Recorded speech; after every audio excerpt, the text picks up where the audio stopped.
Euzu billahi mineşşeytanirracim. Bismillahirrahmanirrahim. Elhamdülillahi musalliyen ala ve alihi ve men tala ve ba'du. Esselamu aleyküm ve rahmetullahi ve berekatuhu değerli kardeşlerim. Allah Azze ve Celle hamdolsun bir daha bizleri öz zikri etrafında bir araya topladı. Rabbimiz Subhanahu ve Teala burada bir araya gelmemizi ümmete, millete faydalı etsin. Başta özümüz için faydalı etsin. Hakikaten silsilenin özü çok güzel bir silsiledir. Dersinin özü çok güzel, çok faydalı bir dersliktir, sıralamadır. Ve o sıralamanın içerisinde bize İmam Nevevi bu qaynaqların əsli yeri olan Kur'an'ı xatırladır.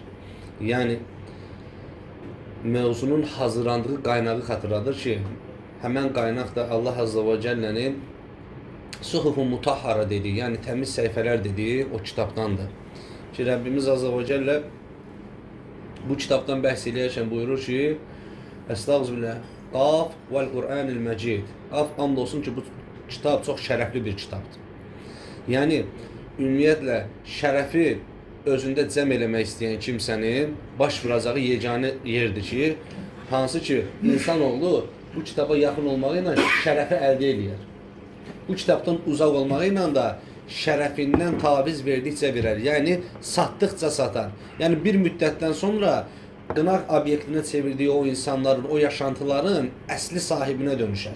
Yəni baxar ki, bir zamanlar qınaq yeri etdiyi o insanların artıq rəngindədir həmən kimsə. Yəni o insanlar niyə qınaq edirdi? Çünki o insanların həyatında Kur'an'dan bir pay yox idi. Elə deyil. Allah Azze ve Celle de pay olarak göstərər ki, bu Kur'an'ın, bu kitabın əsas insana verəcəyi pay nədir? Şərəfdir. Allah Azze ve Celle şərəfin tamamını bu kitabın içərisinə daxil edir və deyir ki, Kur'an-ı Mecid, and olsun ki, bu çox şərəfli bir kitabdır. Yəni sən şərəf nədir? Necə bir şeydir? Ləyaqət, xasiyyət, üstün keyfiyyətlər necə bir şeydir bilmək istəyirsənsə, o zaman bu kitaba başvuracaqsan. Və Peyğəmbər sallallahu aleyhi və səlləm bunun müqabilində buyurur ki, Allah subhanahu wa ta'ala bu kitabla bəzi qövmləri ucaltdı və bəzi qövmləri isə alçaltdı. Yine sahabenin sualının üzerine Allah Resulü bunu açıklayır. Ve buyurur ki aleyhissalatü vesselam Efendimiz, yani qövmlərin ucalma sebepleri bu kitaba yaxınlıqları səbəbiylədir. Ve onların alçalma sebebi, yani bu kitap vasitəsilə alçalma sebepleri yine bu kitaptan uzaklığı səbəbiylədir. Madem ki bir insan ucalığı əldə eləyəcək, o zaman necə bu kitaptan uzak qala bilər? Və yaxud da bir insan əsli saf olan şərəfə talibdirsə, onu necə bu kitaptan başka bir yerde aktarıp tapa bilər? Allah Azze ve Celle onun aktarılacağı yeri de, tapılacağı mövqeyi de bizlere bu kitapta bildirir ve buyurur ki, Kur'an-ı Mecid bu kitaptadır. Allah Azze ve Celle bu kitabın əhli üçün buyurur ki, izzətin tamamı Allah'a məxsusdur və möminlərə məxsusdur. Hansı ki o möminlər kimlərdir? Onlar kitabı oxuyanlar və onu həyatlarına sirayət elətdirirlər. Bu ikinci ardıca, hemen ayetin ardıca söylediğim ayetdir. Sadece olarak müfessirlerin qələmə düşdükləri xaşiyyədir ki, onlar kitabı oxuyarlar. Yəni kitabla haşır nəşir olarlar, belə türklərin bir söz var. Yəni içli çöllü olarlar. Kitab onların içerisinde qaynamağa başlayar. Onlar da kitabın içerisinde. Bir daha deyirəm, Allah Azze ve Celle təmiz saxlayan o kimsəni ki, onlar təmiz səhifələrin nə idi? Muhattablarıdır. Təmiz səhifələri hansı ki diyalog halına gətirən kimsələrdir ki, bununla bağlı alimlər, mütəfəkkirlər belə bildirir ki, iki cür Kur'an okuyan kimsə var. Tilavət edən kimsə var. Birisi səhifədə ancaq hərfləri görən, birisi isə səhifədə bütün mənanı görən kimsədir. Məna dediğimiz zaman oradan nə anlayırıq? Yani ki insanoğlu hərflərə baxar, əlif, ləm, mim, bə, tə, sə, bunlara baxar və bunların tamamını bir araya gəldiyi zaman bir cümlə oluşturduğunu görər. O cümlənin içərisində Allahın muradı var. O cümlə kim tərəfindən gəlib, hardan gəlib, kimin vasitəsilə gəlib və kimə gəlib. Baxın, Allah subhanahu wa ta'ala başda olmaqla ayetin kimdən çıxdığı, yəni kimin muradı olduğu, mələklərin əmini olan Cəbrailin gətirməsi ilə Peyğəmbərlərin seyyidi və insanların əmini olan Muhammed sallallahu aleyhi və səlləmə gəlməsi ilə bu kitab, bu səhifələr necə təmiz olduğunu təsdiq etmişdir. İçində necə izzəti barındırdığını, onu oxuduğun zaman nələrə sahib olacağını öz içərisində sənə mesaj olaraq göstərmişdir. Və Nəbi sallallahu aleyhi və səlləm bunu bizə belə izah edir ki, Əbu Umamədən rivayət olunur. Deyir, Əbu Umamə deyir ki, radiyallahu anhu teala, Rasulullah sallallahu aleyhi və səlləmin deyir, belə dediyini eşitdim. Quran oxuyun. Çünki Quran qiyamət günündə özünü oxuyanlara şəfaatçi olaraq gələr buyurmuşdur. Baxın, insan oğlunun gözlərinin şəfaatçi axtardığı o gündür. Yevmul qiyam. İnsanların qrup yığışıb peyğəmbərlərin yanına getdiyi və bizi qurtarsan, sən qurtararsan dediyi o gündür. Allah Azze ve Celle Quranla içli çöllü olmağın səbəbi ilə sənin gözlərini bərələ saxlamır. Sənin gözlərini ətrafda gəzdirmir və meydana Allah-u Teala'nın kitabı gəlir. Və mütəfəkkirlər deyir ki, Qurandan deyir, bir nida qalxar deyir. Deyər ki, sən dünyadaykən məni deyir, zayi eləmədin, yəni məni ziyana uğratmadın. Yəni məni haqqı ilə istifadə elədin, layiqi ilə istifadə elədin. Qorxma deyir, Allah da səni ziyana uğratmaz. Sən deyir, məni zayi etmədin, qorxma deyir, Allah da səni zayi etməyəcəkdir. Kim ki deyir, Quranı zayi eləyərsə deyir, Quran ondan bu səfər şikayətçi olaraq gələr. Və deyər ki, İmam Qazali də keçir bu, rahiməllahda. Və deyər ki, deyir, sən dünyadaykən məni necə zayi etdinsə, Allah da səni zayi etsin. Bu bir təhdiddir. Təhdiddir, amma həqiqətən çox ciddiyə alınacaq bir təhdiddir. Qeydə alınacaq bir təhdiddir. Necə yəni? Bir kitab ki, sənə verilib, sən onu xurucunun içərisinə qoyursan, bir dəsmala bükürsən, bir hündür yerə qoymaqla ona tənzim etdiyini zənn edirsən. Bəs onun içərisində onu oxuyub da tərif etməli olduğun, onun sənə göndərdiyi mesajları anlamalı olduğun, məbud haqqında nə bilirsən? Yaşamın haqqında nə bilirsən? Misyan haqqında nə bilirsən? Bunların hamısı nədir? Altını boş buraxdığın əzəmətli suallardır. Çünki sən həqiqətən oxumadın onu ki, biləsən Allah-u Teala səni nə üçün yaradıb? Biləsən övlad olaraq kim olmalısan? Biləsən valideyn olaraq kim olmalısan? Ticari hüquqların nələrdir? Ədalət sistemin necə bərpa olunub, necə davam etdirilə bilər? Dostluqda necə olmalısan? Düşmənçilikdə necə olmalısan? Bunların heç birini bilmədiyin halda harama, halala hansı səviyyədə diqqət eləməlisən, riayət eləməlisən? Allah-u Teala'nın hədləri nələrdir? Zərurətlər nələrdir? Bunların hər birisini qeyd edən, içərisində barındıran bu kitabdan uzaq durmağın səbəbi ilə qəflətə düşməyə məhkumsan ki, o gündə Quran nəinki sənə şəfaatçi olaraq gələcək, həmçinin buna baxmayaraq Quran səndən şikayətçi olaraq gələcək və deyəcək ki, sən məni zayi etdiyin kimi Allah da səni zayi eləsin, yəni ziyana uğratsın. Və Nəvvas bin Səm'anın radiyallahu anh'ın eşitdiyinə görə, o da rivayət edir ki, Allah Resulü'ndan belə eşitdim, sallallahu aleyhi və səlləm.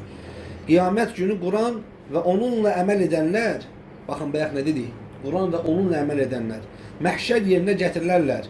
Bəqərə ilə Əl-İmran surələri özlərinə oxuyub, əməl edən kimsənin qabağına, yəni önünə keçərək, onun haqqında belə şahidlik edəcək. Onun haqqında belə şahidlik edəcəyim deyə bir-biri ilə rəqabət apararlar, bir-biri ilə yarışarlar. Bəqərə ilə Əl-İmran surəsi, onu oxuyan, əməl edən, hələ nə gözəl olar ki, o iki surənin hafizi olan kimsələr üçün o iki surə mən onun haqqında şahidlik edəcəm deyə bir-biri ilə yarışarlar buyurur Nəbi sallallahu aleyhi və səlləm. Və bilirsiniz ki, həqiqətən Bəqərə surəsi və onun bərabərində Əl-İmran surəsi İnsanın qəbir həyatında, qəbir dünyasında birisi baş tərəfinə qoyular və digəri isə ayaq tərəfinə qoyularaq onu hıfz eləyir, yəni qoruma altına alır. və münkər və məkir gəldiyi zaman onun hesabında, onun yanında olarlar. Yəni Allahu Teala'nın izni ilə yardımcı olarlar. Osman İbn Affan da həmçinin bu müstəvidə, yəni Quran-ı Azimüşşanın həyatımızdakı fəziləti, faydası, əhəmiyyəti hansı ölçüdədir, onu bildirməkdən ötürü radiyallahu anh Efendimiz Aleyhisselatü Vesselam'dan bu hadisi rivayet edir. Buyurur ki, Efendimiz buyurdu, sizin en xeyirliniz Kur'an'ı öğrenen ve onu öğredendir. Həmçinin Osman radiyallahu anh güzel bir qövlü var, deyir ki, eğer deyir Kur'an'la deyir, çox əlaqəniz yoxdursa, eğer Kur'an'la həqiqətən çox əlaqəniz yoxdursa, zənn etdiyiniz qədər yaxşı insan değilsiniz. Zənn etdiyiniz qədər yaxşı qul değilsiniz. Yəni özünüz öz haqqınızda həqiqətən də çox belə boş bir zəndəsiniz. İnsan özü-özünə hüsnüzən eləmək həqiqətən necə qəribədir. Özünə gəndə hüsnüzən eləyər. Mən müvahidəm, mücahidəm, müminəm və s. və ilə axır. Yalnız onların altı boş qalır. Osman radiyallahu anh onun altını doldurur. Və buyurur ki, eğer Kur'an sizin həyatınızda gecə və gündüz kimi sizin həyatınızın üzərində dövr eləmirsə, o zaman zənn etdiyiniz qədər də yaxşı insan deyilsiniz. Yaxşı qul deyilsiniz. Allah üçün nə vaxt açmışıq, Kur'an'ı oxumuşuq, tilavət eləmişik. Nisa surəsində gəldiyi kimi tədəbbür eləmişik. Oradan bir ayət çıxartmışıq. Onun üzərində təfəkkür eləmişik. Nə vaxt anlamağa çalışmışıq. Nə vaxt demişik ki, biz burada dəfələrlə danışmışıq. Vallahi şeytanın ən sevmədiyi, Allah Resulü sallallahu aleyhi və səlləmin də dəfələrlə tərif etdiyi, dəfələrlə təlqin etdiyi bir əməl var. Buyurur ki, əməllərin ən xeyirlisi az və davamlı olanıdır. Qardaşlar, biz burada dəfələrlə danışdıq. Vallahi kiçik surələrdən başlasaq, günə bir ayət öyrənsək, 30 gündən sonra 30 dənə ayət bilmiş olur. 30 dənə ayət bilən adam istər-istəməz təheccüd namazına qalxmaq istəyir ki, Rəbbimin huzurunda biraz uzun vaxt keçirdim. Biraz uzun vaxt keçirdim. Qiyamda durun. Qiyamı uzun olan, gözəl olan adam rüksunu da uzun eləmək istəyir. Səzdəsini də uzun eləmək istəyir. Və beləcə həqiqətən insanın Qurana qarşı marağı artır. O qədər həyatımızda boş şeylər üçün vaxt var. Vallahi o qədər boş şeylər üçün vaxt var ki, günə bir dənə ayət oxumaq, onu əzbərləmək nə qədər çətindir. Yaşından asılı olmayaraq adamlar var ki, istəyir Misirdə olsun, istəyir Türkiyədə olsun, istəyir Saudiyasında olsun. 40 yaşından sonra adam hafizliyə niyyət edir və Allah onu müvəffəq edir. Ona görə, bax bu Qurandır. Onu oxumaq, əməl eləməyə çalışmaq, mümkün qədər əzbərləməyə çalışmaq həqiqətən insan üçün çox da çətin deyil. Ən azından əzbərləyə bilmiriksə, oxumağa güc yetirək. Gündə 10 səhifə oxuyaq və yaxud da bölək. Hər namazdan sonra 4 səhifə oxusaq əgər, günə bir cüz eləyir. Günə bir cüz oxuyan adam bir ayın tamamında Quranı xətm eləmiş olur. Hər ay Quranı xətm eləməyin fəziləti gör necə həqiqətən alidir. Necə üstündür, necə dərəcəlidir. Və bu mövzu ilə bağlı möminlərin anası Ayşə radiyallahu anhə rivayet edildiyinə görə Rasulullah sallallahu aleyhi və səlləmin belə dediyini bizlərə bildirir. Quranı gərəkdiyi şəkildə gözəl oxuyan kimsə vəhiy gətirən şərəfli və itaətkar mələklərlə bərabərdir. Baxın, gözəl şəkildə oxuyan kimsə vəhiy gətirən şərəfli və itaətkar mələklərlə bərabərdir. Bundan sonra ikinci bir müjdə var. Ola bilər ki, qardaşlarımız güc yetirmir, amma buna güc yetirməmək Allahın izni ilə bəhanə belə deyək də ürətmir. Yəni bəhanə çıxartmır ortaya ikinci müjdədə.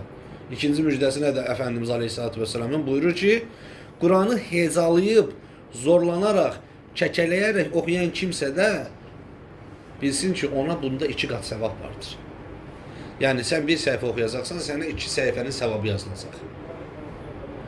Hər hərfdə 10 qat savab var. Allah Resulü buyurur ki, mən demirəm əlif 1, ləm 1, mim 1. Əlifə 10 qat, ləmə 10 qat, mimə 10 qat. Savab vardır. 10 dəfə artıq savab vardır. Və qardaşlar, biz həqiqətən bilməliyik ki, Allah Azza və Cəllə bizlərə öz dinini və o dinin sahibi olaraq özünü hansı kitabda öyrətdisə, orada onu axtarmalıyıq.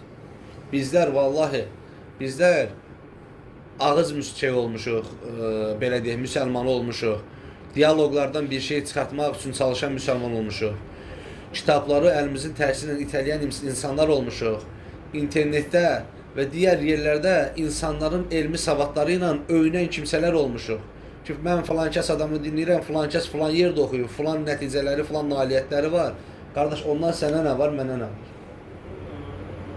Allah qardaş kimdirsə, o müəllim kimdirsə, şeyx kimdirsə, elminə bərəkət versin.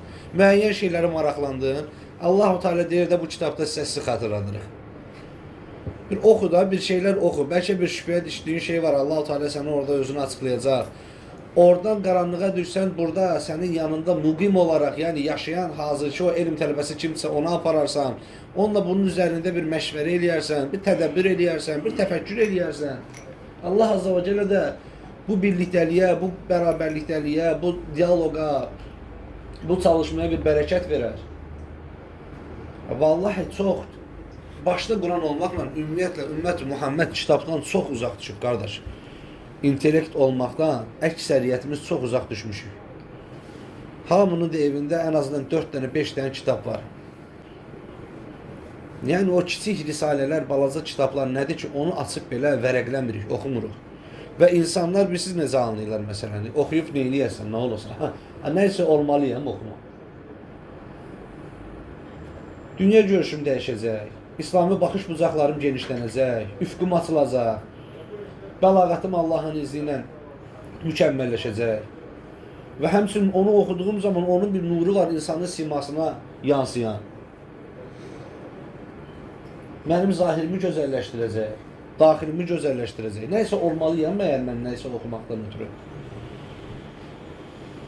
Və Əbu Musa Əl-Əşari radiyallahu anh teala rivayət edir ki, Rasulullah sallallahu aleyhi və səlləm belə demişdi bu mövzu haqqında ki, Quran oxuyan mömin tunç kimidir. Daha doğrusu turunç kimidir, bizdə portağal kimidir. Quran oxuyan müminin halı deyir, portağala bənzəyir. Qoxusu da, dadı da xoşdur. Quran oxumayan müminin isə halı xurma kimidir. Qoxusu yoxdur, amma dadı xoşdur. Mömündür deyə. Quran oxumur, qoxusu yoxdur. Amma dadı xoşdur, o da mömündür deyə. Quran oxuyan münafiq reyhana bənzəyər. Qoxusu xoşdur, dadı acıdır. Bağışlayın, 596 var başım. Bizim günah. Quran oxumayan münafiq Əbu Cəhil qarpuzuna bənzəyir. Əbu Cəhlin qarpuzuna bənzəyir deyir, Quran oxumayan münafiq. Qoxusu olmadığı kimi, həmsinin dadı da acıdır. Nə xoş, mütəfəkkirlər xaşiyə düşür ki, nə xoş deyir o mömin halına ki, onun qoxusu da xoş olsun, dadı da xoş olsun. Həqiqətən, yəni Allah Rasulunun ilk göstərdiyi üzərə həm Quran oxuyacaq, həm də mömin olacaq. Onun ətri gözəl olar, dadı da xoş olar ki, Allah Rasul sallallahu aleyhi və səlləm bunu ümmətinə təlqin etdiyi zaman onların əksəriyyəti Quran əhli idilər. Əksəriyyəti hafiz və yaxud da Quranı gözəl şəkildə oxuyan, gecə-gündüz tilavət edənlər idi. Və Ömər ibn Xattabdan radiyallahu anhdan rivayət edildiğine görə Peyğəmbər sallallahu aleyhi və səlləm belə demişdir. Allah bu kitabla, Quranla toplumları və yaxud dediyimiz kimi ucaldar və həmçinin onları alçaldar ki, və yaxud bunu açıqlamağın verdiyi indi qabağımıza sıralamada çıxdı. Qardaşlar, ümumiyyətlə belə bir məsələ var. Ümumi mövzunu başa düşdük ki, mövzu Quran oxumaqdır. Quran oxumaq, oxuya bilmədiyi halda oxumağa can atmamaq, əzbərində Qurandan heç bir şey olmamaq, əzbərləyə bildiyi halda buna can atmamaq. Bunlarla bağlı İbn Abbas radiyallahu anh gözəl bir söz söylüyor. İbn Abbas buyurur ki, Rasulullah sallallahu aleyhi ve sellem belə buyurdu. Əzbərində Qurandan heç bir ayət bulunmayan kimsə xaraba qalmış ev kimidir. Əzbərində Qurandan heç bir ayət bulunmayan kimsə xaraba qalmış ev kimidir. Və Abdullah ibn Amr ibn As da rivayət edir ki, Aleyhissalatu vesselam Efendimiz Quranı devamlı oxuyana cənnətdə belə deyərlər. Oxu və cənnət basamaqlarına, yəni cənnət pillələrinə yüksəl. Dünyada tərtil üzərə tək-tək oxuduğun kimi cənnətdə də elə şəkildə qalx. Çünki sənin cənnətdə yerləşəcəyin yer oxuduğun ayətin sonundadır. Nə qədər çox oxuyarsansa, o qədər yüksələrsən. Bunu diğer sahabeler de rivayet edir. Deyir ki, Nebi sallallahu aleyhi ve sellem buyurdu ki, bir insanın cənnətdəki məqamı Quranın bilgisinin ölçüsü qədərdir. İnsan nə qədər Qurandan çox əzbər bilərsə, cənnətə girdikdən sonra müəyyən bir səthdən, yəni müəyyən bir nöqtədən Allah Azza və Cəllə ona nida edir. Oxu və yüksəl. Eynilə bu hədisdə gəldiyi kimi. Oxu və yüksəl. Və dünyada tək-tək tərtil oxuduğun kimi, tək-tək oxuduğun kimi, burada da tək-tək pillələrə basaraq qalx. Və onun dayanacağı yer Sadakallahu lazım dediyi yerdir. Şübhəsiz ki, əzəmətli olan Allah doğruyu söyləmişdir. O yerə qədər, nə qədər oxusa Allah-u Teala onu o qədər ucaldacaq. Mərtəbəsini o qədər dərəcələndirəcək. Qardaşlar, biz Quran haqqında Allahın izni ilə indi zikr elədik. Bundan öncə də zikr eləmişdik. Və sizə bir şeyləri demək istəyirəm ki, həqiqətən biz bilməliyik ki, Allah Azza və Cəllə bu kitabı bizim həyatımızın əsli qayəsi edib. Baxın, salihlərin həyatını oxuduğumuz zaman dəfələrlə əsaslı bir əmələ rast gəlirik. Onlar gecə əhli idilər və Qurana bərk-bərk sarılardılar. Bilirsiniz bu nə deməkdir? Bir insanın bayaq da dedim, gecə əhli olmasından dolayı, baxın, səmimi bir insan belə deyək və yaxud da heç bir zərrəti olmadığı təqdirdə qəlbi istəyir, könlü istəyir, gecə qiyam-ı leylə qalxan insan bir müddətdən sonra bildiyi 2-3-4 dənə surədən dolayı utanmağa başlayacaq. Həqiqətən utanmağa başlayacaq ki, kimisi 2 qılır, kimisi 4 rükət qılır, kimisi 8 qılır, 3 vitirlə 11-ə bağlayır onu. Yəni, həqiqətən bir müddətdən sonra insanoğlu utanacaq ki, çox bilərdim, Rəbbimin huzurunda çox durardım. Çünki insanın üzünə nura, insanın üzünün nurlu olmasının, nurlanmasının səbəbi gecə vaxtı Rəbbi ilə qurduğu yaxınlıqda olur. Gecə vaxtı Rəbbi ilə qurduğu yaxınlıqda olur ki, o insan, o kimsə, o qul Quranı tilavət edir və səcdədə çox vaxt keçirlər. Həmsinin bunun bərabərində onun qiyamları da çox uzun olar ki, orada Rəbbinin nemətlərini, əzəmətini, müjdələdiyi cənnəti, çəkindirdiyi cəhənnəmi xatırlayar, zikr edir. Və bu onun həyatına İslami rəng qatar. Və dəyərli qardaşlar, Allah Azza və Cəllədən niyazımız budur ki, Allah Teala bizləri müvəffəq eləsin. Amin.